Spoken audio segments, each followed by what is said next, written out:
C Ravikumar ಅವರು ಮಾತನಾಡ್ತಾ ಇದ್ರು.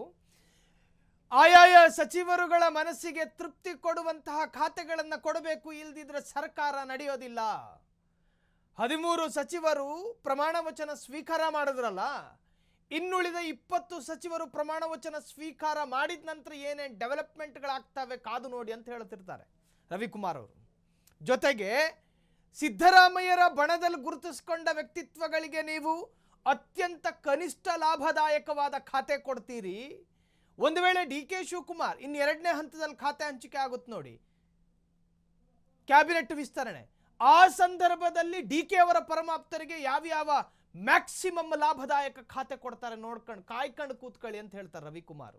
ಮುಂದಿನ ಡೆವಲಪ್ಮೆಂಟ್ಗಳು ಮತ್ತಷ್ಟು ಗಂಭೀರವಾಗಿರ್ತವೆ.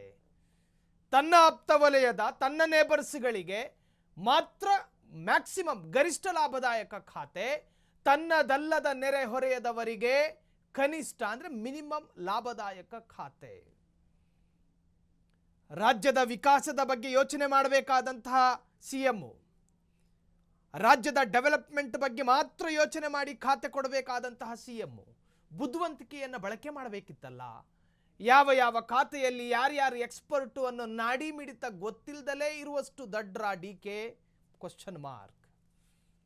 ರಾಮಲಿಂಗಾರೆಡ್ಡಿರಂತಹ 40 ವರ್ಷ ಕಾಂಗ್ರೆಸ್ಸಿನ ಆಳ ಅಗಲ ಅಡಿ ಎತ್ತರ ಎಲ್ಲ ಜಿಗ್ಜಾಗ್ ಮಾರ್ಗಗಳನ್ನು ನೋಡ್ಕೊಂಡು ಬಂದ ರಾಮಲಿಂಗಾರೆಡ್ಡಿ ಅವರಿಗೆ ಡಿ ಕೆ ಶಿವಕುಮಾರ್ ಜಲಮಂಡಳಿ ಅಥವಾ ಅವರಿಗೆ ಅಸಂಬದ್ಧವಾದ ಇಲಾಖೆಯನ್ನು ಕೊಡ್ತಾರೆ ಅನ್ನೋದಾದರೆ ಎಲ್ಲವೂ ಗೊತ್ತಿದ್ದೇ ಪೂರ್ವ ನಿಯೋಜಿತವಾಗಿ ಯೋಚನೆ ಮಾಡ್ಕೊಂಡೇ ಡಿ ಕೆ ಕೊಟ್ಟರು ಅನ್ನೋ ಚರ್ಚೆಗಳು ಶುರುವಾಗಿದೆ.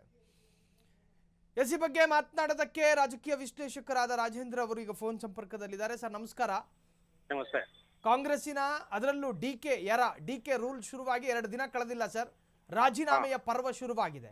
ಇದು ರಾಮಲಿಂಗಾರೆಡ್ಡಿ ಮತ್ತು ಮುನಿಯಪ್ಪ ಈ 2ಕ್ಕೆ ಮಾತ್ರ ಸೀಮಿತ ಆಗ್ತಾವ ಅಥವಾ ಮುಂದಕ್ಕೆ ಮತ್ತಷ್ಟು ರಾಜೀನಾಮೆಗಳು ಬರ್ತಾವ ಅಂತ ಸರ್?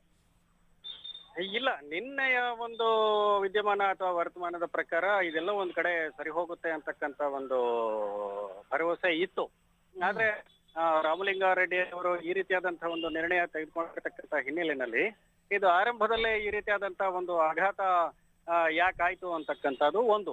ಇದುವರೆಗೆ ಡಿ ಕೆ ಶಿವಕುಮಾರ್ ಅವರು ಹೇಗೆ ಮ್ಯಾನೇಜ್ ಮಾಡಿದ್ರು, ಬಹಳ ದೊಡ್ಡ ಕ್ರೈಸಿಸ್ ಮ್ಯಾನೇಜ್ ಮಾಡಿದಂತಹ trouble shooter D K Shivakumar.